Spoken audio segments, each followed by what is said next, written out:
years ago, the Vikings explode out of the cold North Sea, like beasts unleashed upon an unsuspecting world. They come from a land of deep water fjords, hardscrabble farms, and bitter clan rivalries. Today, it is called Scandinavia.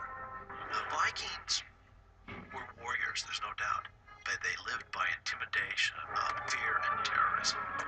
They were raiders. They weren't soldiers. I think they were extremely fierce and extremely greedy and extremely skillful. I mean, we think of these people as being barbarians, but in fact, I think the order of battle, the way in which they moved on a target in a very disciplined military way. The Vikings were known to move on their targets in a very distinct and strategic way, but once they got into their target, all hell broke loose, and the Vikings attacked, killing whoever they saw and taking whatever they pleased. This made for a very scary and dangerous opponent to face on the battlefield. The Vikings may have fought on land, but they were also expert seamen. The Viking built ships, known as longships. These were large, seaworthy vessels that they could use to make long voyages across the oceans and seas. But they also had a very low draft. This means they sat higher in the water. So the Vikings could travel all the way up rivers and go in and out to attack any city along a river through all of Europe. This gave the Vikings a distinct advantage when it came to raiding because they could have lightning fast insertions and get out right away. A Viking longship could hold anywhere from 10 to 200 men. The Viking longship would have a large mast which was able to allow the ship to work with a sail, moving through the wind at high speeds and going long distances without the Vikings having to expend any energy. But they also had the ability to install paddles. This allowed the Vikings to maneuver up rivers and around faster during battle, or go ways the wind was not allowing them to go.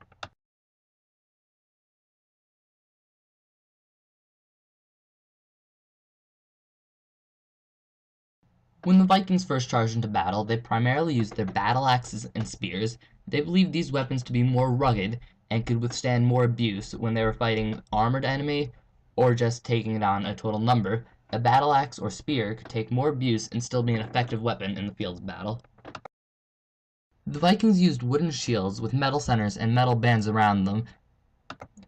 The Vikings also wore chainmail. Chainmail protected them from slashes, but could not protect them against arrows or blunt force trauma, which often could kill.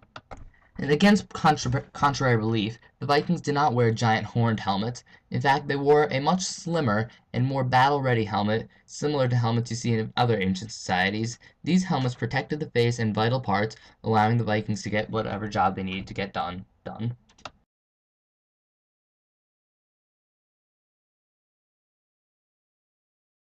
At the Battle of Stamford Bridge, Harold Godwinson's main men were knights, and most of his knights were those known as housecarls. Housecarls held large axes and would reach over the front line of shields to slay the opponents. Saxon warriors fought in a formation known as the shield wall. This is very similar to the phalanx.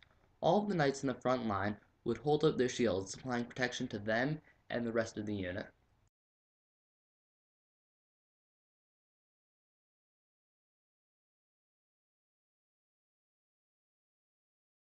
Saxon housecarls used large axes to hack down opponents from behind the shield wall. Other knights and warriors from the Saxons commonly carried the sword to face enemies. One of the most unexpected weapons of the Middle Ages was also one of the simplest, the wooden club. Apply a bit of technology, and you get this, the mace. Usually made of steel, between 4 and 6 pounds, with these longitudinal ribs on the end. Now these would make sure that any blow against an unarmored man would be deadly. These came in various styles. You could have spherical and oval ones with spikes, and even very fancy ones like this. This was a knight's weapon for use against other knights.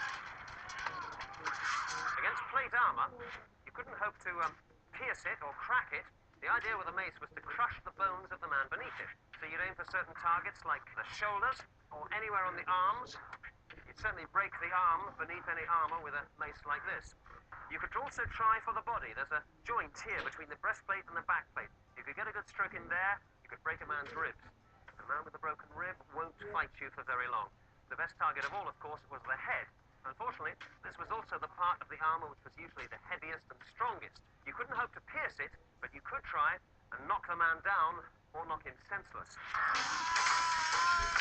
The mace was an extremely aggressive weapon, but to use it effectively, you had to get in close.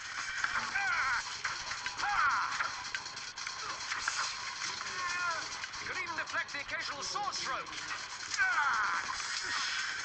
But it's usually used with a small shield.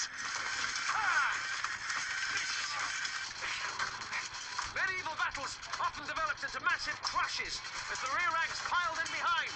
And in these circumstances, The flail was an agricultural tool of ancient origin.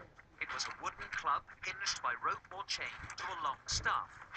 Usually it was used for threshing corn, but replace the wooden club with an iron one, and you could use it for thrashing men.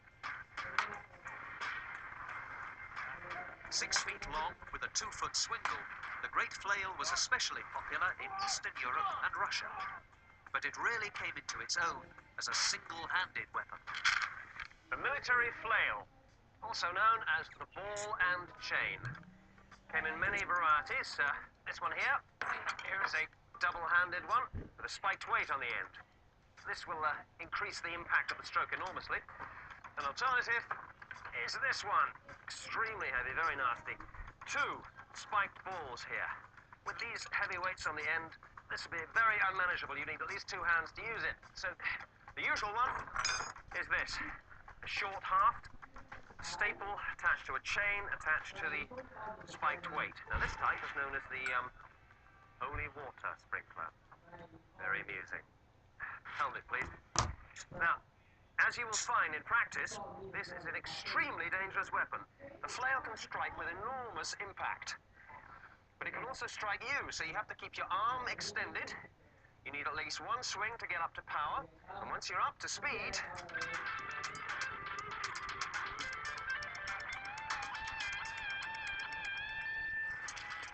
the flail is a terrifying weapon to face. Not only do you have to watch the man, you have to watch that constantly circling ball. Now you can avoid it, or deflect it, or try and get under it. But it's rather like waiting for a bus. Just when you're not expecting it, one comes along. Or 2, or 3. As good as it is, the flail isn't perfect. Saxon warriors were known for their knife-making skills and their ability to knife fight. On top of the use of axes, swords, maces, flails, and knives, the Saxons were renowned as archers.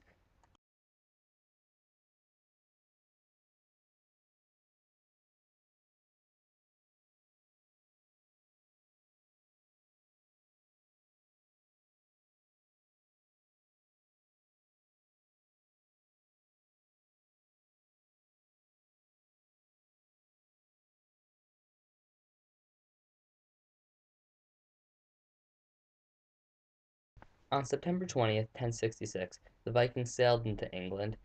The Vikings were in a fleet numbering 200 ships and nearly 10,000 men.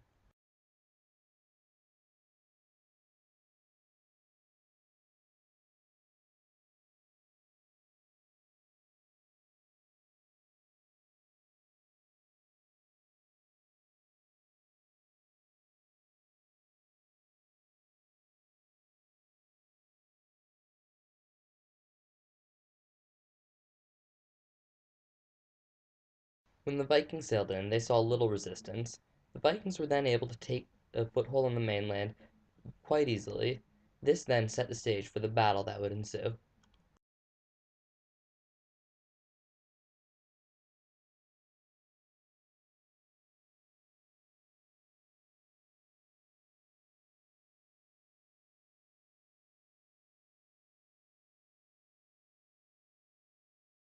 When the battle began, the Vikings were all drinking and celebrating from a small victory that they had had during the invasion, but then to their surprise they saw a fresh Saxon army charging up from the south, numbering with 3,000 housecarls and an unknown amount of other warriors. Almost the entire main force of the Vikings were drunk, had dropped their weapons and their armor in celebration of the recent victory. The Vikings were caught completely off guard and were unprepared, but one of the Viking outposts was able to hold off the invasion briefly for the main force to at least realize what was happening and begin to take action. One Viking berserker, a member of that force, held Stamford Bridge alone for up to 10 to 30 minutes until he was speared from beneath the bridge. The fierce fight took place all day, and both sides suffered heavy casualties. Even Harald Hardrada himself died.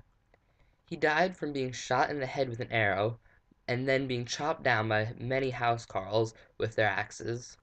After his death, the Viking forces retreated from the island. It only took 24 of the original 200 ships to take the Vikings back home to Scandinavia.